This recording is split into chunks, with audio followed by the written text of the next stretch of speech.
Okay guys, you should have already done PSSA Power 61. So now I'm going to go over it. Make sure you mark any wrong that you had wrong. Fix them, leave notes, whatever you need to do. So we're going to start with the first one, mean absolute deviation.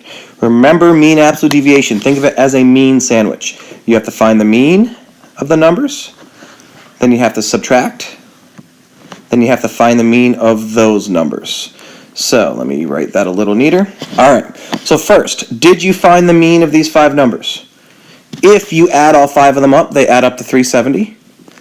Divide by 5, you get 74. So in step 1, the mean of the numbers is 74. Now in step 2, you have to subtract each number with the 74. Remember, no negatives. So the mean is 74. So in the first one, we have 74 minus 74 is 0. The second one, 74 minus 70 is 4. Third one, 74 minus 73 is 1. Fourth one, 80 minus 74 is 6. And the fifth one, 74 minus 73 is 1. That is step 2. I have the number 0, 4, 1, 6, 1. Last step 3, you have to find the mean of those numbers. So you have to add up these numbers, 0 plus 4 plus 1 plus 6 plus 1, and they add up to 12. Now don't choose A because that means you forgot to divide.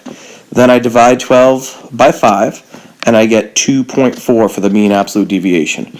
So if you had B, 2.4, give yourself a C. If not, you got to think, what step did you mess up? Was it step 1, finding the mean of 74?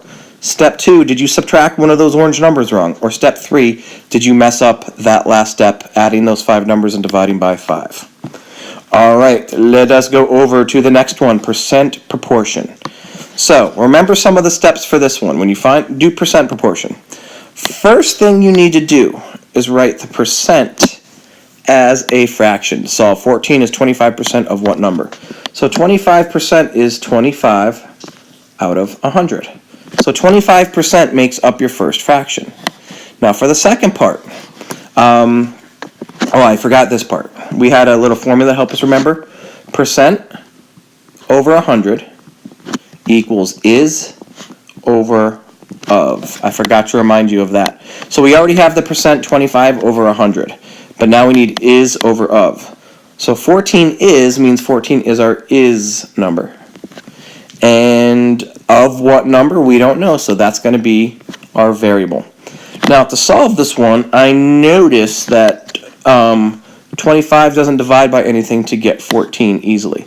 So what I'm actually going to do is I'm going to reduce 25 hundredths to nicer numbers. So if I reduce that, let me see if I can get my eraser going. Maybe, maybe not. Come on, eraser, you could do it. All right, well, I can't get my eraser going. I'm going to erase, geez, I can't even talk.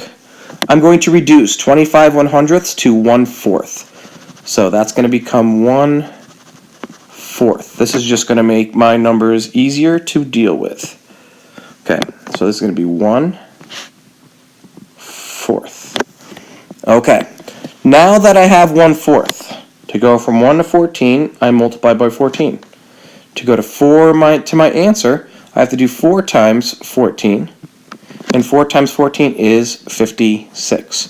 So if you had D, give yourself a C. All right, let's go down to the third one. Find the area of the trapezoid below. Use the formula sheet. You must write the formula and then substitute and then solve. So the first thing, the formula for area of a trapezoid is area equals half times the height times base 1 plus base 2.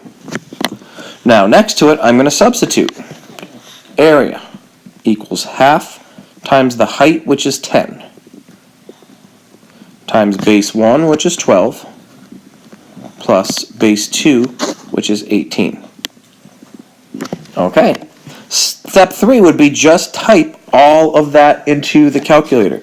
If you type in half times 10, left parentheses, 12, plus 18, you should get 150, which is D. All right, so write the formula, substitute, solve. Last one. We have to figure out how many pints is in 2.5 quarts.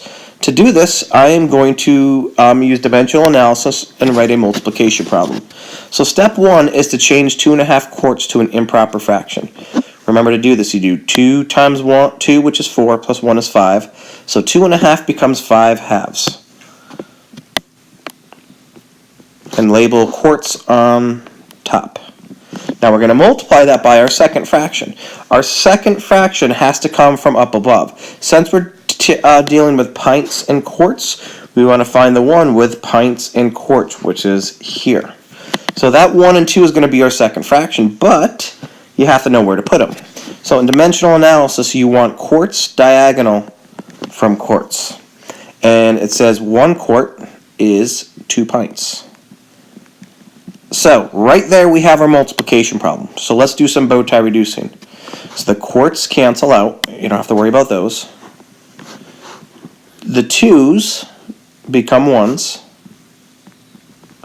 So we just have to do 5 times 1, which is 5. 1 times 1, which is 1. And 5 over 1 is 5 pints. So if you had that, give yourself a C. All right, hand this in because be ready. The other side is going to be graded. Thanks, guys.